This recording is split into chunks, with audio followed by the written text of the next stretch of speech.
A disturbing video surfaced live on Facebook recently that showed 4 African Americans abusing a white disabled man live on Facebook. The abusers yelled profanities about white people and Donald Trump. In the early hours of the investigation, authorities did not want to call it a hate crime.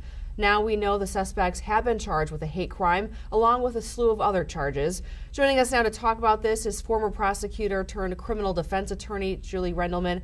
Thanks for coming back with us, Julie. Thank you for having me. Just to get us going here, what is a hate crime and how does the law draw the line between free speech and hate crimes? So, this case is in Chicago, and so in Illinois, hate crime basically means when a victim is selected by reason of actual or perceived race, color, creed, gender, sexual orientation, or physical or mental disability, and without kind of any regard for any other type of mitigating factors. That doesn't mean necessarily that the person has to hate a specific type of person. It just means that the reason that specified person was chosen was because of either their race or their disability. I know you asked me in terms of hate speech, in terms of a hate crime versus free speech.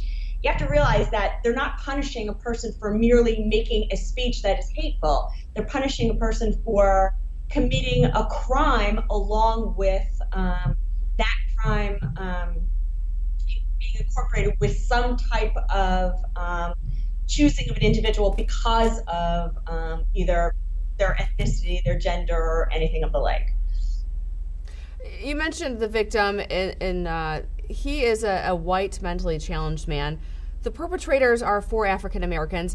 Is this a hate crime because of the victim's mental capacity, his race, or both? I think that's a great question, and I don't have the answer. I think when the statements that are made during the course of the crime, meaning if I remember, there were comments saying, F white people and things of the like.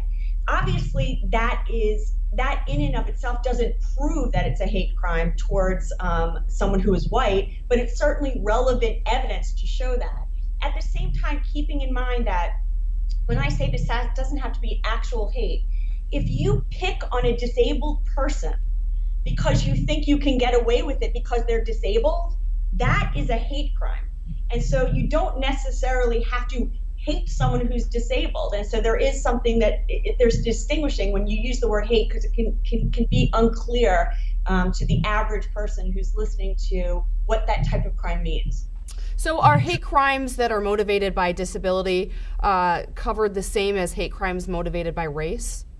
They are exactly the same thing. I use the example, if you choose to burglarize an elderly disabled individual because you know that it's easier to burglarize that person, that is what a hate crime is. It's the same thing as if you pick on an individual or commit a crime against an individual because they're black, white, homosexual, or anything like that. Same thing.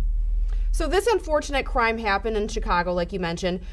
Because this was streamed live on the internet, on Facebook, would this qualify as a federal crime? I mean, I think it's a little too early to tell, and I think there's not enough facts out there yet to make that decision. I don't think, so far from what I hear, that this will be a federal crime. I think it will be handled at a state level, but I think only time will tell with this case. Okay. Julie, you were a former prosecutor. You're also, and now you're a defense attorney. Just looking at the mitigating factors, 3 of the 4 perpetrators are 18. Will that affect their sentencing if they're charged? I mean, if they're charged as adults, so will it affect their sentencing? Sure. Any type of mitigation can affect an individual's, sentence, whether or not they have criminal records. Although I have to say, based on some of the things I've been reading about, and again, there's no real facts, but some of the things we're learning is that at least 2 of the individuals had put up other, social media that indicated quite a lot of violence. I think one had a possession of a rifle and was making comments about it. So all these things are going to come into play when you're making a decision as to what the appropriate sentence is in this case. If federal prosecutors do prosecute, would that mean a harsher sentence? Absolutely.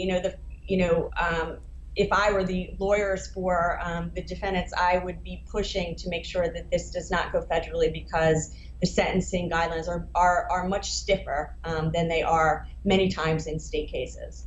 And then when you slap on the hate crime charges, does that also mean a harsher sentence? Yes. So the hate crime aspect, all it does is enhance the sentencing for any of the cases of which the individual is charged. So if you commit an assault and you commit an assault, as a hate crime, then it adds to the sentence. All right, well, this is a story we will certainly continue to track. Julie Rendelman, thank you so much for joining us. Thank you.